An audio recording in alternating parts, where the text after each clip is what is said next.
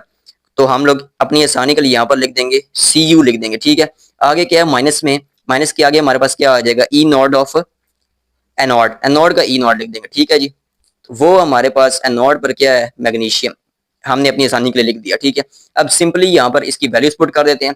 Copper की value हमारे पास क्या है, पॉजिटिव 0.34 वोल्ट, माइनस किससे हो रहा है, negative 2.37 volt.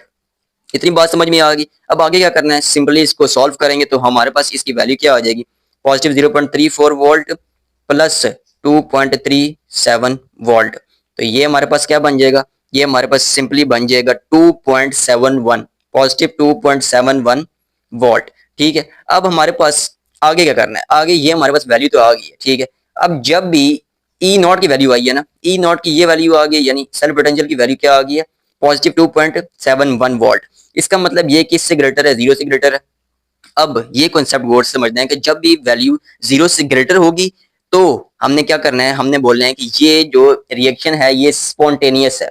The reaction is the reaction, आप लिख दें यहाँ पर, रिएक्शन इज स्पॉन्टेनियस, स्पॉन्टेनियस। ठीक है, स्पॉन्टेनियस का मतलब ये है कि रिएक्शन में जब हम रिएक्शन करवाएंगे मैग्नीशियम और कॉपर का तो वो डिस्प्लेसमेंट हो जाएगी। इसका मतलब हम यहाँ पर इसके आगे लिख देंगे कि displacement will occur, displacement will occur. ठीक हो गया, विल अकर, बस ये इतना सा बात, इतनी सी बात थी। ठीक है, यहाँ पर हमारी सेल्फ असेसमेंट 2.6 का पार्ट नंबर 1, 2.7 का पार्ट नंबर 1 कंप्लीट हो गया। ठीक है, समझना क्या है कि जब भी वैल्यू जीरो से बड़ी होगी तो डिस्प्लेसमेंट होगी, और जब वैल्यू जीरो से छोटी होगी, यानी यहाँ पर अगर नेगेटिव आया था तब जो है रिएक्शन नहीं होगा।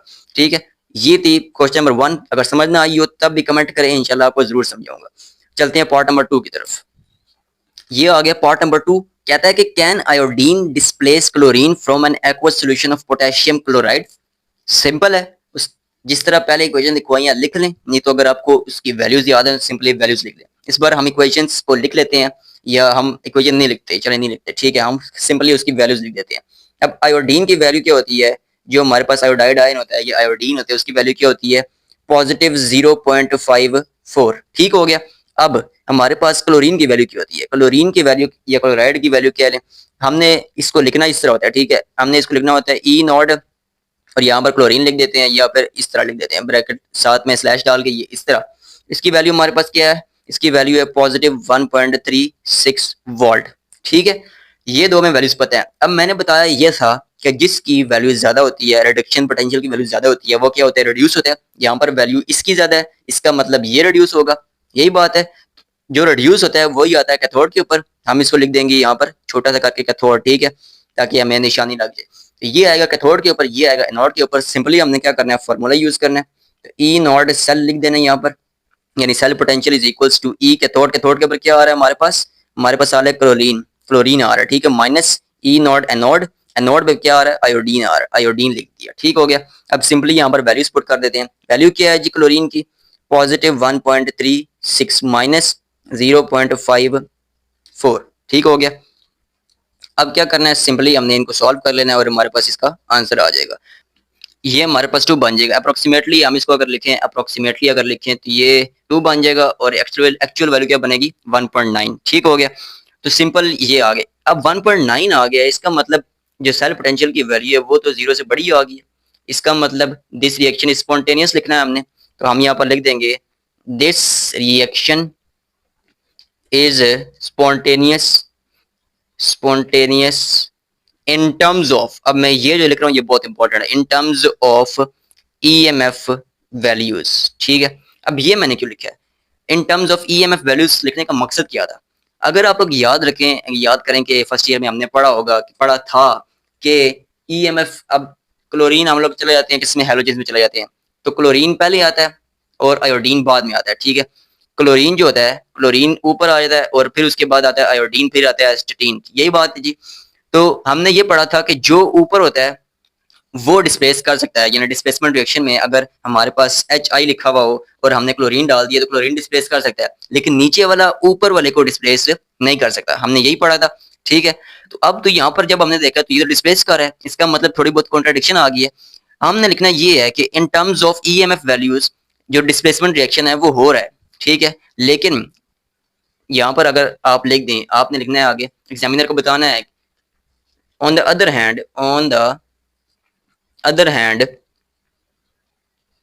if we consider halogens, ठीक है, consider if we consider the halogens equation, ठीक है। अब यहाँ पर आपने असल चीज करनी है, EMF की अगर वो बात करें तो आपने सिंपल बता देना है EMF के तौर पे कि ये रिएक्शन हो रहा है, लेकिन ये पूरा आपने पार्ट पूरा सॉल्व करके देना ताकि उसको पता लगे, ठीक है। नहीं तो आप अगर इसको स्किप कर दें, आप इस पूरी चीज को स्किप करके आप सिंपली जो मैं नीचे लिखने जा रहा हूँ वो लिखकर दे दें और साथ नीचे बता दें कि अगर EMF के तौर पे देखा जाए तो रिएक्शन होता है, अदरवाइज नहीं होता, ठीक है। तो अब मैं यहाँ पर रिएक्शन लिखने जा रहा हूँ, इनकी जो रिएक्शन है वो क्या है जी। हमें पता है कि आयोडीन जो होता है वो 2 इलेक्ट्रॉन्स गेन करता है और वो क्या बन जाता है, आयोडाइड आयन बन जाता है, ठीक है। और हमें ये भी पता है कि क्लोरीन जो होता है, ये आपने जरूर लिखना है इस क्वेश्चन में, अगर ये पार्ट मिस कर दिया तो आपके आधे से ज्यादा नंबर जो है कट जाने हैं, ठीक है। ये दोनों रिएक्शन हमने लिख दिए। अब हमें पता है कि जो ऑक्सीडाइज होता है उसकी हम जो इक्वेशन करते हैं चेंज कर देते हैं। ऑक्सीडाइज कौन होता है, जिसकी वैल्यू कम होती है, इसका मतलब हमने इक्वेशन किसकी चेंज करनी होगी, कम वैल्यू किसकी, आयोडीन की, इसका मतलब आयोडीन की इक्वेशन चेंज करनी है। लेकिन और ये करें कि आयोडीन हम चेंज नहीं करेंगे, क्यों, क्योंकि उसकी यानी वो ऑक्सीडाइज नहीं कर सकता क्लोरीन को ऑक्सीडाइज वो नहीं कर सकता। इसका मतलब हम आयोडीन की जो इक्वेशन है उसको चेंज नहीं करेंगे, किसकी इक्वेशन चेंज करेंगे, क्लोरीन की। क्लोरीन ऑक्सीडाइज होगा, आयोडीन ऑक्सीडाइज नहीं होगा इस रिएक्शन में, क्यों, क्योंकि क्लोरीन जो होता है वो ग्रुप में पहले आता है और आयोडीन बाद में आता है, ठीक है। तो हम लोग यहाँ पर क्या करेंगे, now we have to add these equations, कैसे, पहले हम चेंज कर देंगे क्लोरीन की इक्वेशन को। क्यों चेंज करेंगे, रीजन आपको मैंने बताया कि क्लोरीन जो आता है वो ग्रुप में पहले आता है और आयोडीन बाद में आता है, और जो ऊपर वाला जो कंपाउंड होता है वो ही डिस्प्लेस कर सकता है, नीचे वाला कंपाउंड डिस्प्लेस नहीं कर सकता, ठीक है। तो हमने यहाँ पर क्लोरीन की इक्वेशन को चेंज कर देना, 2 इलेक्ट्रॉन्स प्लस क्लोरीन, और नीचे लिख देना है iodine plus 2 electrons goes to 2 iodine, ठीक हो गया। अब इसमें आपने सिंपल इनको जब ऐड करेंगे ये दोनों इलेक्ट्रॉन्स कैंसिल हो जाएंगे, 2 क्लोराइड आइंस आ जाएगा, प्लस I2 आ जाएगा, goes to chlorine plus 2 iodine, ठीक हो गया। ये बात आपको समझ में आ गई होगी, उम्मीद है समझ में आ गई होगी कि मैंने क्या बोला है, इसमें क्लोरीन ऑक्सीडाइज होगा। हैलोजेंस के केस में आपने ये चीज गौर करनी है, ठीक है, क्लोरीन ऑक्सीडाइज होगा और ये रिड्यूस होगा, ठीक है। अब जब ये इक्वेशन आ जाएगी, इसका मतलब जो फॉर्मूला है किसका, सेल पोटेंशियल का फॉर्मूला है, उसमें भी चेंजिंग आएगी। कैथोड जो चेंज हो गया, कैथोड एनोड चेंज हो गया, तो कैथोड पे हम क्या लेंगे, जो रिड्यूस किए हमने, रिड्यूस हमने क्या किया है, हमने रिड्यूस किया है यहाँ पर आयोडीन को, किसको रिड्यूस किया है, आयोडीन को, ठीक है। तो हम आयोडीन की वैल्यू पहले लिख देंगे -E क्लोरीन। अब यहाँ पर जब आप वैल्यूज पुट करेंगे तो हमारे पास क्या बन जाएगा, 0.54 वोल्ट माइनस क्या, माइनस 1.36 वोल्ट, ठीक हो गया। तो ये हमारे पास क्या बन जाएगा, इसका आंसर बन जाएगा -0.82 वोल्ट। अब ये देख लें, मैंने क्या बोला था कि जब भी सेल पोटेंशियल की वैल्यू 0 से बड़ी होगी तो वो क्या होगा, स्पॉन्टेनियस होगा, और यहाँ पर क्या होगी, रिएक्शन जो है वो डिस्प्लेसमेंट करेगा। अब जब भी सेल पोटेंशियल की वैल्यू छोटी होगी 0 से, यानी माइनस में होगी, तो वो क्या करेगा, इसका मतलब है it implies to that the reaction is not spontaneous, ठीक है। ये बात समझने वाली थी, जिसको समझ में आ गई है वो कमेंट सेक्शन में जरूर कमेंट करेगा यस सर समझ में आ गई है, पता लग गया कि क्या सिस्टम हुआ है। यहाँ पर ये लॉजिक है, असल लॉजिक मैंने आपको समझा दिया, ठीक है। इसका मतलब डिस्प्लेसमेंट नहीं होगी, displacement will not occur, displacement will not occur, ठीक हो गया। और यहाँ पर हमारी क्या होगी, सेल्फ असेसमेंट कंप्लीट होगी। ये बहुत ईजी था, बस इसमें ये कॉन्सेप्ट समझाने वाला था जो मैंने आपको डिटेल से समझा दिया कि क्या रीजन थी कि हमने ये स्टेप लिया है।